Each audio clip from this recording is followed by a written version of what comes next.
everybody, welcome. Thanks for joining me today. I just got back from QuiltCon and I have a little quilt show I want to show you towards the end of the segment, but let me talk to you, share with you just a couple of items that I felt were really important before we jump in and I describe and we talk about what's going on. Let's talk about home-based quilter. Go to the website at graceframe.com. You'll see a big banner that says home-based quilter. We want you to join our home-based quilting group. If you haven't signed up on Facebook, please become a member of it. We have wonderful ambassadors. We have Lizzie Allen, we have Ashley Journey. If you haven't seen their quilt, you need to take a look. Leah Day's there, Chrissy's there, Janet George, all those quilters that you know and love will be answering questions, and you can follow them on Facebook and just become part of Home-Based Quilters, because that's who we are. Our home is our base for a quilting station, and we just really want you to grow and become a member of this so that we can help others in their quilting journey and we can help you on yours. So make sure that you go to the website and sign up for that and become a member, and then while you're there, and make sure that you pull off the instructions for the month of March, okay? Go to Tuesdays with Grace, and then you'll click on, what was it that they click on, Bryant?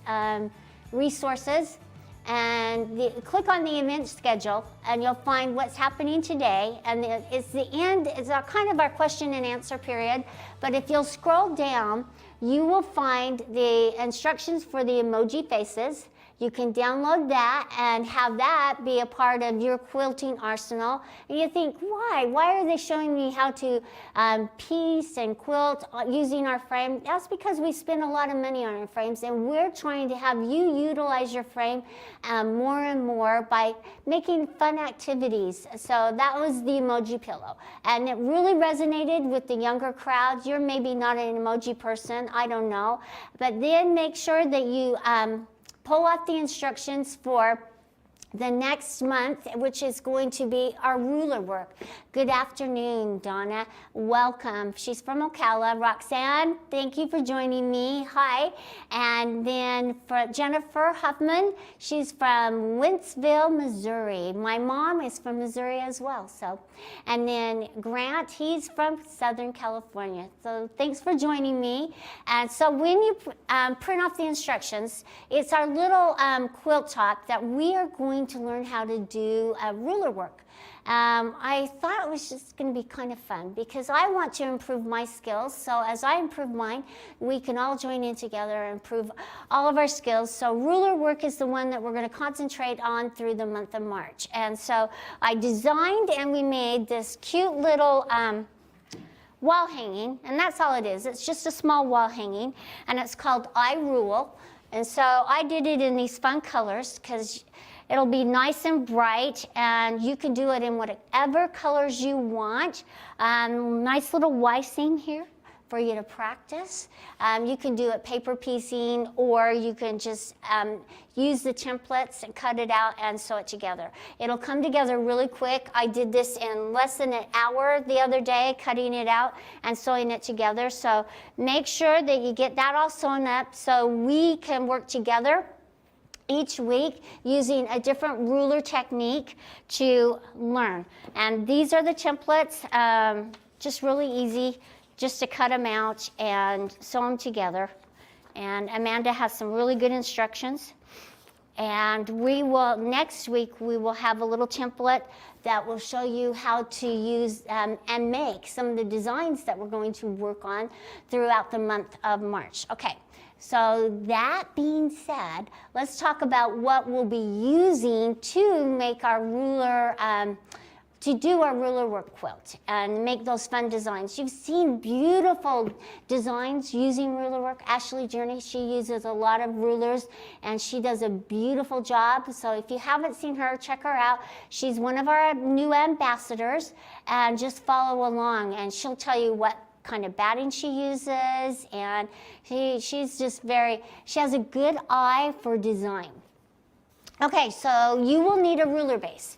Now, if you don't have one of our Unique machines, there's a place called So Steady that makes ruler bases for domestic machines. So if you're using your domestic machine and you want to get into ruler work, contact So Steady and see what they have available, and they'll ask you the name of your machine, and they'll ask you which frame you're using to do ruler work. And they already have all the measurements for all our frames and most of the measurements for the machines out there. So you can get a ruler base for a real reasonable price. And this is the one for the 21-inch. I just wanted to show you an update on our new style of ruler bases. Notice that there's a little bit more a little bit more of an extension right here on this ruler base. We added a couple of inches because we felt like it helped to stabilize it. And with our new Evolution frame, it's really nice because that frame, that front rail extends out to allow you a lot more quilting area to do ruler work without hitting the front rail. So that's one of those features.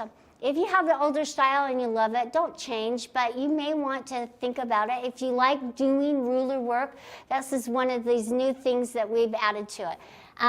Then there's different feet that you can use.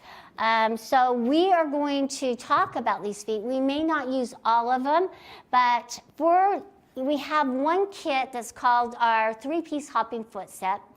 Some of them are 4, but in the 3-piece hopping foot set, you get the ruler foot, which is a rounded shaft, and it's a higher shaft for the shanks of the rulers that you're using. They call them shanks because it's a 1/4 inch, and it's a higher shaft so it doesn't go up over onto the ruler and break it. So make sure that you have a ruler foot available for this next month, and then we're going to be using a couple of others. I really like the open toe, and I actually use the open toe with rulers, and the reason I like it is because it's open and I can see where my needle is as I'm moving along using the rulers. So that's another foot that we're going to be using. And then the last but not least is our micro stipple. Oh God, the micro stipple is such a cool little foot. You notice that the little feet on it are just really small.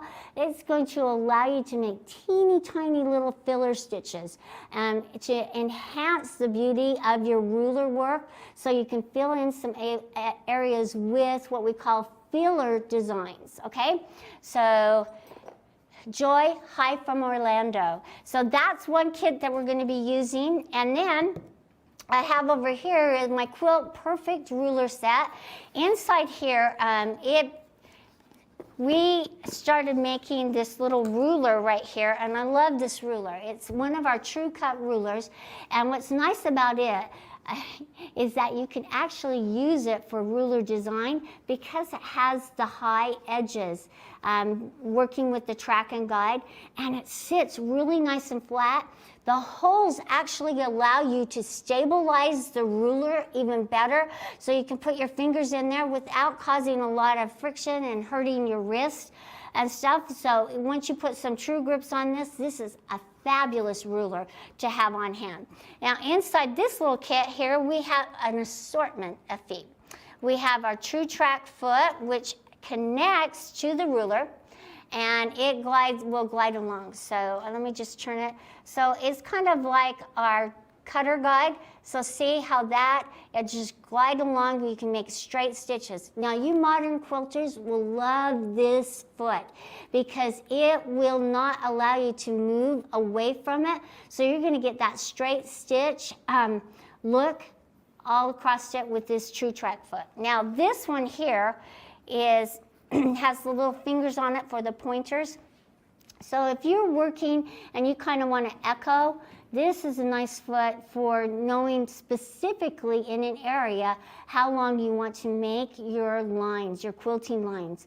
So this is wonderful because it works hand in hand with the ruler for your measurements. So make sure that you check that out. And then we also have a ruler foot that has a bearing in it. So it's actually less friction as it's moving along because it's going to move. So you don't have to push down on it quite so hard, and it just really makes repositioning your ruler just that much nicer because it really does glide very easily. Okay, so because we have done a redesign on our feet, you will have also in some of these feet a different collar piece that you will swap out because we've made our feet now universal. You always get a little foot height gauge in here and some extra little screws, thumb screws. So check that out, and we're going to actually use this next week to show you some rulers. Then last but not least, I have my Wonderfoot. I love this foot. It's so engaging and so much fun. And inside the Wonderfoot, it gives you, it's kind of fun. Inside you'll see a little practice sheet to practice with the Wonderfoot first. So that you get a feel for it, because it kind of startles people right out of the box. And yes, Paulette, all of these will work with the 16X. All of these will work with any of our machines. Now, if you have a domestic machine, you will have to find the feet that work with your domestic machines, because these feet are not universal across the board. They will work with our Qnique machines only. No matter if you have the 16M, the 16X, or the 16 Elite, that goes for the 19s as well. And Wendy, yes, it was so much fun to see you at QuiltCon. I tell you, I had the best time. And it was so much fun to meet all of you and get to know you and how you quilt. And so thank you for coming and joining me.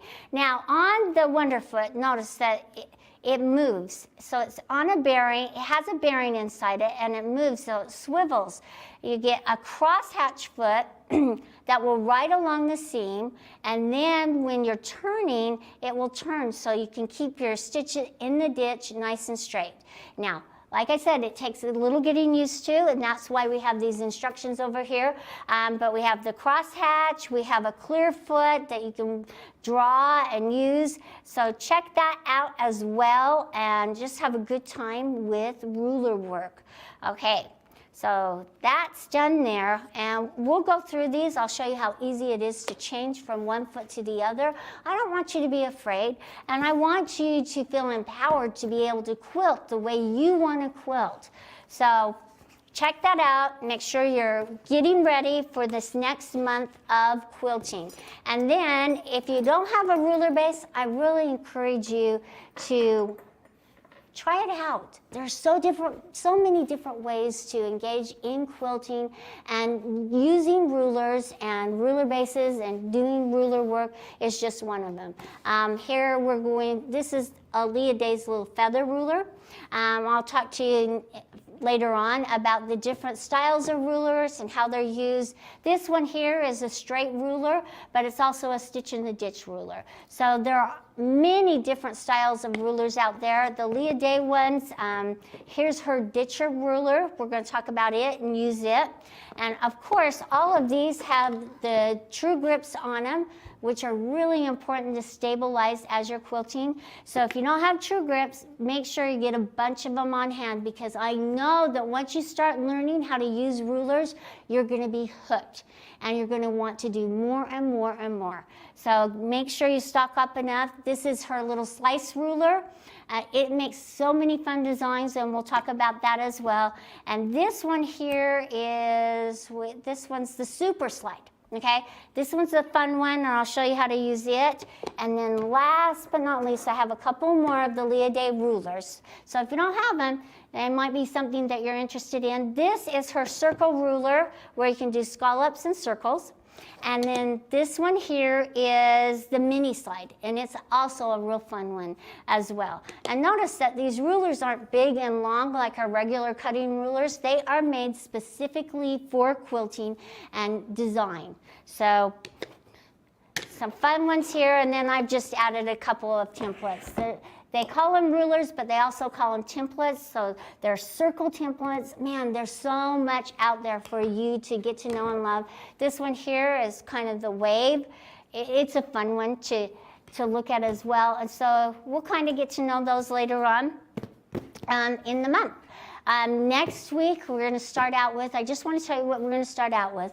We're going to put our top on the frame, and we're going to stabilize the stitches, and we're going to talk about the different ways that quilters use to stabilize the stitch rather than doing a knot, however they want to do it. I'm going to show you several different ways to stabilize the stitch, and then also how to stitch in the ditch and stabilize your block onto your quilt to prepare it for ruler work. So join me next week, okay? And we'll get started on that. All right, so I had a couple of questions before we get to the quilt show that I thought would be really nice. But before I do, I wanted you to see the sunglasses on my guy. These I made last week, and I wanted to just show you how much fun that was, just doing something simple with the sunglasses. I didn't even use the yarn. I just used thread to enhance it, and I sewed around it. I drew my design out for the glasses, and that was a lot of fun. So if you haven't tried the emojis, I know your kids will dig it, or your grandkids, and they will have a lot of fun. And you can just make it just a day of just picking out emojis and getting them involved and enjoying cutting out and deciding what faces that they want to use and put on their emojis. And you don't have to do one that you can take the faces on and off.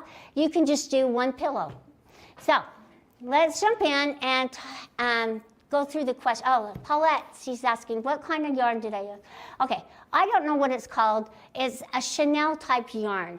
And now, that being said, some of them are better than others. I used one black one that broke really easily. So use a little bit heavier weight on this, but use the Chanel thread or yarn.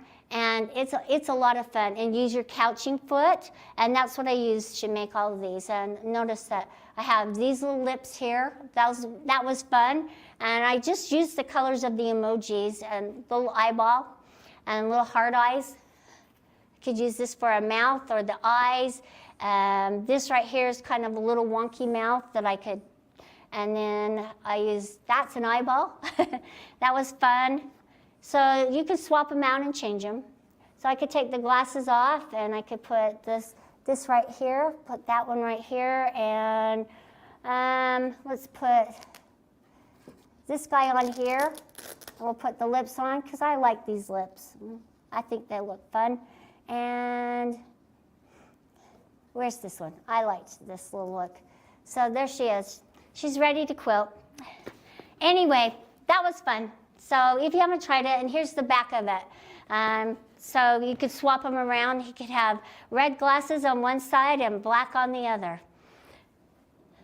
Okay, so let's talk about the questions. Is there okay, what foot, the specific foot? I didn't bring it with me today, but next week I will show you, Paulette.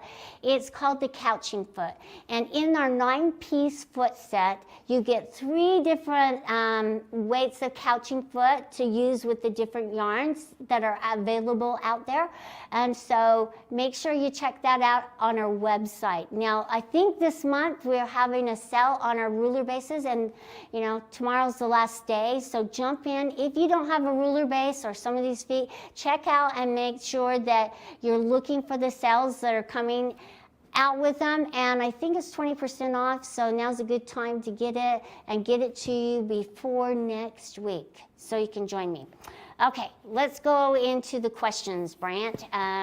I had a couple questions that I thought were really good, and I thought we could all learn a thing or two from these wonderful questions that I get asked. And somebody emailed me, Christy emailed me, and she says, would you kindly explain the reasoning for setting the pattern, and she's talking about the automation, of the quilt to the off the edge of the quilt, okay? I am always fighting against the roll over on the edge this way. She's talking about the edge of the quilt top folding over and rolling as the foot's coming back. And she's wondering, why can't she set the design up for an edge-to-edge quilt inside the parameters so it's not going off the edge of the quilt? Okay. You can quilt however you want to quilt. The standard is that we always had for an edge-to-edge design that you would sew off the edge. So some of you may find it a little bit of a struggle because we're not tacking down our edges like we need to right on the edge. So we're coming in maybe about 1/4 of an inch and we're tacking it down, and so as the foot goes off, it comes back and it catches that and it folds the fabric over.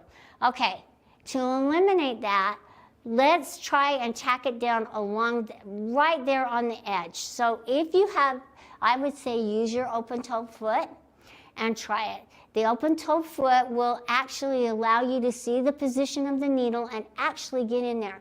And if you're finding it hard, put your ruler base on. And I will show you this next week. Put your ruler base on and get the ruler and move along the edge, and it will help, the ruler will help push the foot right there along so you can keep it right there along the edge. And that way you can sew off and not worry about it coming back and folding over some of it that you don't have tacked down correctly. Okay, then the other thing is that if you don't want to do it, as we roll our quilt, it's not going to roll exactly straight. It's just got these seams in it, so we want to help it roll as straight as possible. So watch it and make sure that everything's laying flat, and that when you position it on the quilt to begin with, on the backing and on the batting, make sure that you get it as straight as possible. Use your rulers and make sure you're marking your lines, and as it's rolling, then you can come in just slightly so you're not hitting it. But you don't want to come in too much because we want everything to be hidden within our binding. So however you do your binding, if you want to make it a little wider to accommodate that area for sewing inside the parameters, do so. This is all up to you and how you want to quilt. Those are just some suggestions of why we sew off the edge and how we tack it down, but you quilt the way you want to quilt. Okay, then the next question that was a really good one as well. She was talking about, she says, Deborah says, I'm a beginner quilter and I'm learning as I go along. I need your opinion / help on a quilt that I'm making. I'm getting ready to quilt a 71 by 71 quilt, and I was thinking of using a pantograph called Cactus Flower Clamshell. I have a Unique 21 Pro with automation. Since the quilt is a perfect square, I can pick any side to be the top and bottom. If I use this pantograph, will the quilt look odd? And she's talking about the direction of the pattern as it's being sewn, okay? She selected this pattern because it reminds her of a cactus flower, and it really does.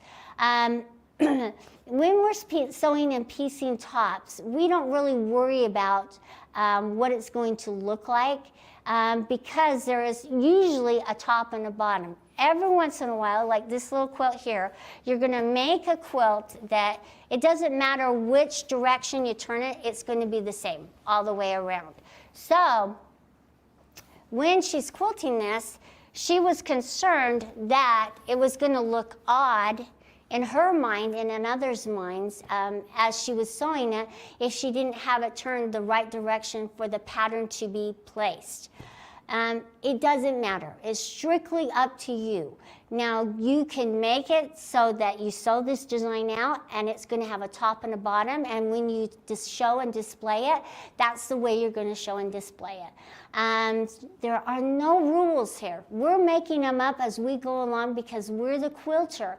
So understand that you quilt the way you want it, and if you don't like a directional pattern and you're afraid that it's going to cause problems when you're showing it to people or laying it on the bed, then don't use it. There are other designs out there that you can pick from and use that it won't look odd to you. So if it looks odd to you, see, I wouldn't have a problem with that design. I loved it and I think it's really pretty, but if it's that much of a concern, don't use it. All right, those are my questions that we answered. Let's go into QuiltCon, okay? QuiltCon was fabulous. It was so much fun. It was actually in Atlanta. It was 3 floors of quilts and vendors. It was so much fun.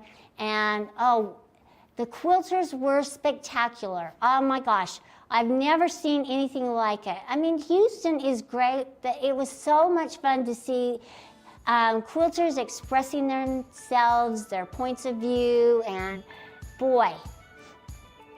And most of these, it's the piecing that you look at. That was really fun. That reminded me. And just a 9-patch. This is a pineapple quilt, another 4-patch. Crazy good. And notice they're mostly straight line quilting.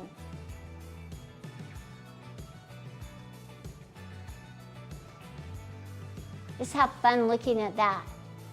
So she did a wave with some embellishment of some pebbling. This was just houses. That was so cool.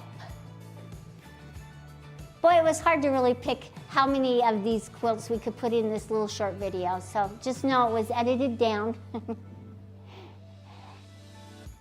And Bryant said he picked out most of his favorites. Isn't that cool? What she did with her design? And the colors, man, it was just like walking into just this art gallery with all this modern art. It was fabulous. I like these bananas. Isn't that cool and stunning? And the special effects on some of these quilts. And those are just circles. And her piecing, wow. I guess I don't have to comment on every one of them, but it's really hard not to. My hand got really tired.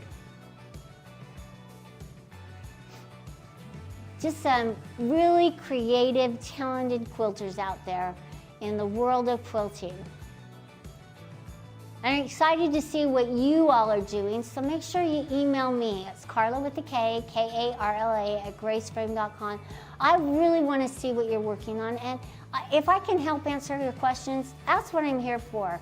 And really, those questions were so good, they made me sit back and think about how would I quilt, and how would I answer that question. And so make sure that you email me and show off all your talent. Look at this one, it's just gorgeous. All the detailed quilting on that one. And then post your questions on Facebook and Instagram at TWGQA. And then we're going into March at Grace Company Quilting. I thought he was really fun as well. So you get a little mini quilt show. You didn't have to go to QuiltCon. Guess we brought QuiltCon to you. The quilting on that last one, all that they did, it was just very clever. And I think they sat back and thought, oh, a little heart would look good here or something. And that's what quilting's all about, in interjecting your personality and who you are. It's your expression of you. And so just join me next week as we express ourselves with rulers and embellishing them with filler designs. So that's what we're here for, to help you, and you're here to help us. So thanks for joining me today, and I will see you next week, the 1st of March. Get prepared, because we're gonna work it really hard, and I'm very excited. So take care and have a good, safe, protective week, and we'll see ya. Bye-bye.